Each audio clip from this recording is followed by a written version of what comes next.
God morgon och välkomna till Kryger och välkomna till ett nytt spännande år i växterna och Follower Farmer.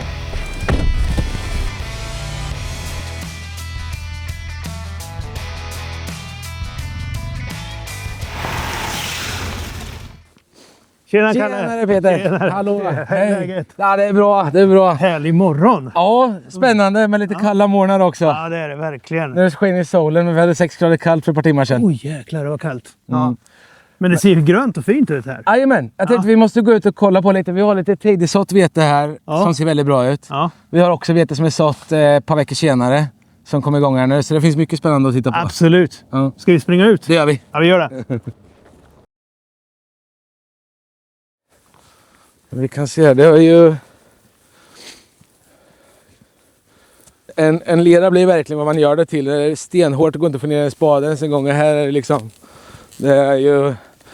Så leran kan vara vår bästa vän eller vår värsta fiende. Men den var vår värsta fiende så här för att vi är för dumma mot den.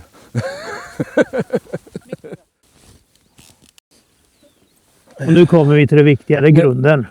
Jorden är ju i superfin struktur. Ja.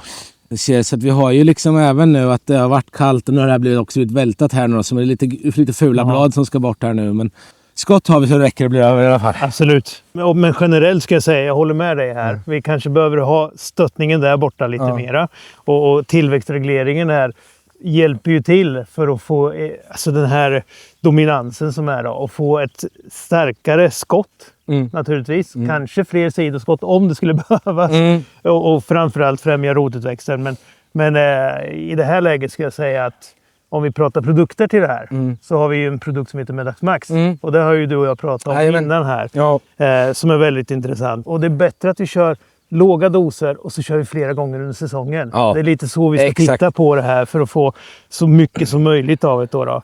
Men i det här fallet så här skulle vi kunna lugna oss lite till innan vi kör någonting. Vi ska gå över på andra och kolla med då. Men helt klart så får vi hjälp till grödan med att köra tillväxtregleringen då. Och den kan vi kombinera med någon annan produkt också samtidigt. Ja, amen. Och du var inne på det här med fungicid med då. Men vi går över och kollar det andra vetet får vi se om vi restar ut. Absolut. Nu är de här, vissa plantor börjar ta sig. De har ju liksom en... Jag skulle säga att de har... 3-4 va? Ja, och sen är frågan om nu kommer ett nytt där. Ja, där gör det. Det kommer det. Så det har redan börjat skjuta ett nytt där. Ja. Så att antalet skott är ju tillräckligt. Absolut, absolut. Har du inte jättemycket halmrester ändå här? Nej. Men det finns ändå risk och jag kan se att det finns lite prickar här. Ja. Sagt, va? Ja. Så att här får vi lägga en annan strategi. Ja. Men här är tillväxtregleringen med. Ja. Här är den viktigare. Ja, precis. Absolut, det håller jag med om. Ja. Och det är ju lite också för att vi ska kunna kontrollera. För nu, vi vet inte, om det är torrt i en månad nu. Det är ju vi jobbar ju med vädret liksom. Risken finns ju alltid.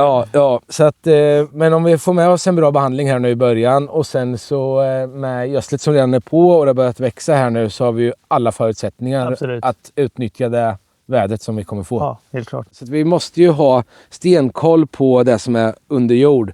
Så att vi skannar ju all mark. Med hjälp av Hans på Soil så är all mark skannad. Och skanning innebär då att de kör med en kontinuitetsmätare över all mark. Som mäter då liksom kontinuiteten i jorden. Och sen så sätter de ut då provpunkterna ut efter den här kontinuitetskartan. Så att då får vi dem i de olika jordarterna och verifierar jordarten. Så på så sätt så har vi en väldigt bra grund för variabel utsädesmängd. Och det ser vi ju det här resultatet att det fungerar ju väldigt, väldigt bra. Sen ihop med det här då också så att då har vi även koll på hela tiden vad som är i jorden. Men eftersom vi satt ut provpunkterna ut efter jordarten så att när vi ska uppdatera den här kartan här nu då och se för att vi har ju fått en bild där vi behöver göra vissa insatser, vi behöver ta hänsyn till vissa nivåer och vissa näringsämnen. Men det ändrar sig då när vi gör de här insatserna och då behöver vi ju inte kartera om all mark eftersom att vi har punkterna efter jordarterna och säg att det här fältet att vi har 4 jordarter eller 3 olika jordarter i det här fältet. Då räcker det med att vi tar ett par punkter ur varje jordart för att få se skillnaden och uppdatera vår karta igen då. Så att vi kan fortsätta vår förvaltning av marken för att komma i balans igen.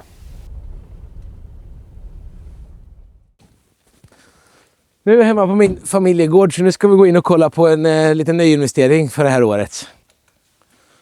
Här kan man tycka att det här är en halvgalen investering. Vi har ju för det här gått över till en rampspridare för gödseln. När han står inne så här i en tvätthall så ser han ju väldigt, väldigt stor ut. Och det är den också. Alltså gödsel är ju vår enskilt största kostnad. Vi måste lägga rätt gödselmedel på rätt ställe i rätt tid. Och när den här maskinen som är ny för Europa nu då i år ger oss förutsättningar till det så är det ett viktigt del i vårt pussel nu framåt. Vi körde igång bolaget här 2018, det var vårt första odlingsår, så det var ju liksom ett spännande år att börja kan man väl säga. Och då var det på där min familjegård är uppvuxen, så att vi odlade 120 hektar 2018 med en riktigt kass skörd. Kryger är driftbolaget som arrenderar all marken av oss och även av andra markägare då. Vi har gasat på så mycket vi bara orkat och lite till och idag då, så nu odlar vi lite över 1000 hektar. Det är ju fantastiskt roligt även om man tycker att man har gjort så många fel satsningar och fel val, men vi försöker ju bli bättre och bättre på att både med bra data men också med erfarenhet och lite mer lugn och ro i hur vi tar beslut. Så vi liksom lägger vår strategi långt innan så att vi inte ska sitta nu mitt i odlingssäsongen och försöka besluta hur världen ska formas imorgon, utan vi måste ha en riktigt, riktigt bra grundplan då från början som vi försöker jobba efter och jobba vidare på.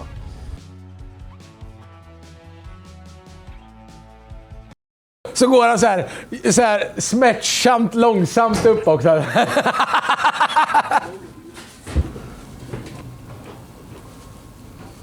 Det är ju mycket olika grejer vi ska ha hemma. Det är gödsel och det är diesel och det är AdBlue och det är liksom så att vi försöker alltid se till att vi liksom när vi kommer igenom vintern att se till att vi får beställt allt i rätt tid, god tid. Och ibland frågar kanske någon säljare så här, jaha, när behöver du det då? Ja, det behöver vara hemma nu. Ja, men nu ska du inte ha. Nej, men jag vill ha hemma för att när det är time så är det time. Jag ringer i telefon hela tiden i alla fall. Jag vill inte ringa och jaga någonting precis när vi behöver det, utan då ska strategin vara klar, grejerna ska finnas hemma och så fokuserar vi på det vi ska göra då och inte på att jaga grejer. Det är målsättningen alltid liksom.